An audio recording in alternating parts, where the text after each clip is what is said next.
Now I'll demonstrate the 15 basic upper body exercises for adults. Number one, hands in chamber. When we're doing our stepping for the 15 basic uppers, we do a sweeping step. It looks like this. Sweep your step foot out, and to measure it properly for side-to-side distance and front to back, the toes of your rear foot should be lined up with the heel of your front foot. This is called a Sensei stance. That's the basic stance at initial. It's important because it gives you stability without compromising your ability to move quickly and efficiently. It's not too deep, and keeps you pretty well balanced front to back, side to side. So when you do your sweeping step in, for example, you kind of keep your foot against the floor, sweep it in, and when we're stepping back, same thing in reverse, right side and left side. Number one of the uppers is called lunge punch. You do your sweeping step in, rotate the body, and come in with a punch. Height, height, and come back. Number two is lunge uppercut. Step in. Lunge means you're punching off the front foot. Height, height. So the path is from chamber up and back with a little bit of a snap. 3 and 4 are reverse. That means we're punching off the rear foot. So now we step in with the left foot, punch, height, height, and we do same thing, reverse on the uppercut. Step in with the left foot, sweep it in, height, height, good. Now, with the uppercut, a little more complicated than the lunge punch. We're coming straight up, and then at the end, we rotate, and we're striking up underneath the chin with these knuckles. You want to get a little snap in there, a little power. Okay, now we start doing the fun part. This is with blocks. Number 5 is called low block punch. So you do your sweeping step back. Again, make sure you're in a good Sensei stance. Bring the left hand up by your ear, do a sweeping block down, and then your punch. Height, same thing, sweeping step back. Height, good. Now, things to think about with a low block. We start up here, we sweep it down. The hand should not go out any further than this. Going out this far just throws you off balance, it's overkill. No reason to go any further than this. Number 6 is middle block punch. Once again, you do your sweeping step back. We start with our hand this way, but we rotate it. And we swing it around for the middle block. Nice circle. Shoulder should be down, elbow bent.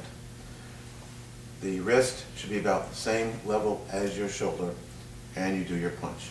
Height, once again, sweeping step back. Height, good.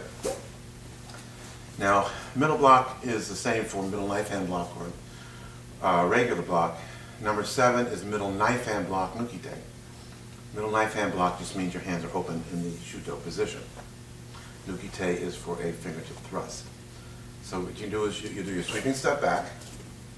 Just like with number 6, we're going to have our hand down, we're going to rotate it, swing it around, do your block. Now we're blocking with this knife hand and then the nuki-te. Height. And sweeping step back again. Height. Good. Okay, things to think about. Number 1, when you're doing your knife hand block, you want to come around and kind of flick the end there for a little bit more impact on the blocker. We're blocking with this part of the hand here. You notice how my fingers are together. My thumb is down. Nuki-te, we're aiming really for the sternum. Although for self-defense often it's more wise to do maybe the throat. Okay, that was number 7. Number 8 is a very dynamic and exciting technique. It's called high knife hand block uppercut. This is for when someone's trying to punch you in the nose.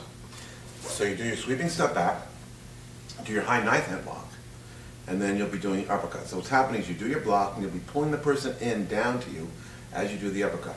Hey!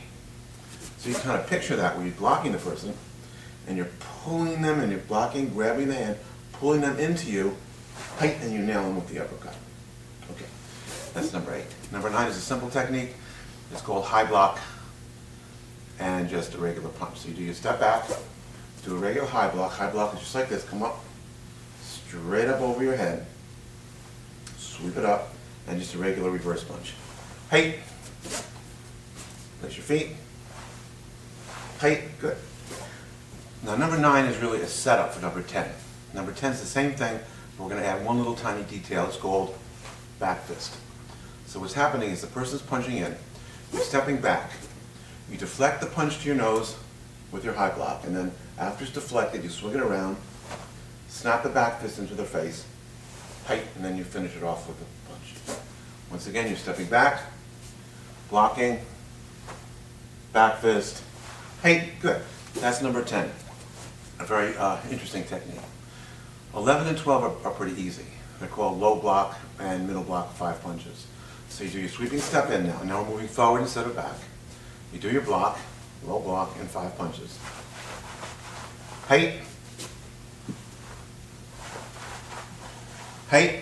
Okay. Now when you really do the block, of course, you want to come in and really snap it. For demonstration purposes, I'll do it slower so you can see the path of it. Number 12 is the same thing with middle block. Middle block, 5 punches. Same good stance, same good block, and 5 punches. Height. Height. That's number 12. 13 is an interesting technique. It's called shudo block, shudo strike. I picture it as being a defense against somebody maybe trying to stab you in the abdomen with a knife. So, person's coming in with your strike, you do your sweeping step in, you come in and do a middle knife hand block. It's coming in this, if it was a low block, it would be here. This is kind of more in the middle to block the strike, and you come up here and do your shudo. Height. Block. Height. So the shudo starts this way. You're swinging it around, aiming for the person's neck. You can strike the neck at this angle, or if you want to come down, you can do the sternum. Anyway, so you're going to come around here and height and do your strike. Okay. 14 is called palm heel deflection, 2 big punches. So a person's coming in with a punch, or maybe a weapon, a knife, and you step in and you deflect the attack with a palm heel. As you're deflecting it, your other hand goes behind, and then you do 2 inverted roundhouse punches. Height. Same thing on this side. Height. We do everything on both sides, so you become ambidextrous. You may need, if you injure yourself, use a hand or arm you're not used to using. So therefore, we practice everything on both sides. Once again, you're stepping in, palm heel deflection. This hand goes behind like a fulcrum, and then height. Deflect again. This hand's behind. Height. Good. 15 is bear hug break. Someone grabs you from the back. You do a sweeping step back in a cat stance. This is what a cat stance looks like. 90% of your weight is on your rear foot, and your front foot is kind of up. And then you kind of butt the person to break their center of gravity, because they grabbed you in a bear hug, and you come up like this. Height. Same thing on this side. You're here, they grab you, and you want to height, break the center of gravity. And that's the bow out.